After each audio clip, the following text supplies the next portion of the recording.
সবাইকে স্বাগতম আজকের ফেসবুক লাইভে। আমাদের আজকের লাইভের বিষয় হলো যে জলাতঙ্ক রোগ অর্থাৎ র্যাবিস, যেটা আমরা ইংরেজিতে বলি, এই রোগের লক্ষণ এবং কুকুরে যদি কামড়ায় তাহলে র্যাবিস হওয়ার সম্ভাবনা থাকে। এই কারণে আমরা র্যাবিসের ভ্যাকসিনটা কখন কিভাবে নেব, এই বিষয়টা আজকের লাইভের বিষয়বস্তু, মানে আলোচনার বিষয়। তো এখন র্যাবিস কি, আগে যদি আমরা জানতে চাই যে র্যাবিসটা আসলে কি। র্যাবিস হচ্ছে একটা ভাইরাস থেকে সৃষ্টি এমন একটা রোগ, যে রোগে মৃত্যু হার 100%। মানে শতকরা 100 জন মানুষই যদি র্যাবিস আক্রান্ত হয় তাহলে মারা যাবে। র্যাবিস থেকে বাঁচার কোনো উপায় নেই যদি র্যাবিস একবার হয়েই থাকে। তো র্যাবিস কিভাবে হয়? র্যাবিস হয় হলো র্যাবিস ভাইরাস আক্রান্ত কোনো প্রাণীর কামড়ে, কুকুর, বিড়াল, শিয়াল, এসব প্রাণীর কামড়ে র্যাবিস হতে পারে। তো এখন র্যাবিস যদি কারো হয়েই যায় তাহলে যেহেতু বাঁচার কোনো উপায় নেই, তাই আমাদের আগেই ভ্যাকসিন নিতে হবে যদি কুকুরে কামড়ায় বা বিড়ালে কামড়ায়। তো সেক্ষেত্রে আমরা কখন ভ্যাকসিন নেব আর কি করব সেটা জানা জরুরি। তো যদি কাউকে কুকুরে কামড়ায় তাহলে ওই স্থানটি সবার আগে 15 মিনিট ধরে সাবান দিয়ে ভালো করে ধুয়ে ফেলতে হবে, সাবান বা ডিটারজেন্ট দিয়ে, যে স্থানটায় কামড়াবে সেই স্থানটা। তারপর ভ্যাকসিন নিতে হবে।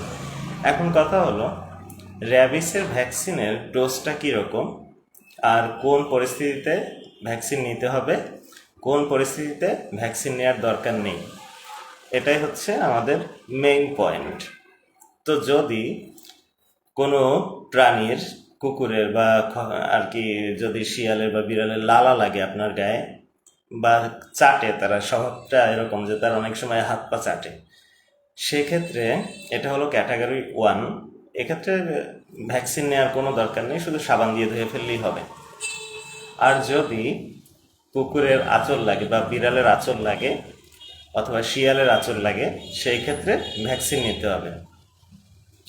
আর যদি আঁচড় বা কামড় এ থেকে রক্ত বের হয়, সেক্ষেত্রে অবশ্যই ভ্যাকসিন প্লাস ইমিউনোগ্লোবিউলিন দুটোই নিতে হবে। অর্থাৎ যদি শুধু লালা লাগে সেক্ষেত্রে ভ্যাকসিন বা ইমিউনোগ্লোবিউলিনের দরকার নাই, শুধু সাবান দিয়ে ধুয়ে ফেললেই হবে। যদি আঁচড় লাগে কিন্তু রক্ত না বের হয়, এমন যদি হয় সেক্ষেত্রে ভ্যাকসিন নিতে হবে। কিন্তু যদি রক্ত বের হয় এবং কয়েক জায়গায় কামড়ানোর স্পষ্ট দাগ, যে দাঁত বসে গেছে, রক্ত বের হয়ে গেছে, এক্ষেত্রে কিন্তু অবশ্যই ভ্যাকসিন আর ইমিউনোগ্লোবিউলিন দুইটাই নিতে হবে। তো ভ্যাকসিনের ডোজটা কি? র্যাবিস ভ্যাকসিনের ডোজটা হলো 0, 3, 7, 14 এবং 28তম দিন। মানে অর্থাৎ যেদিন কামড়াবে ওই দিন থেকে শুরু করে 0 মানে ওই দিন, 3 দিনের দিন, 7 দিনের দিন, 14 দিনের দিন এবং 28তম দিনের দিন ভ্যাকসিন নিতে হবে।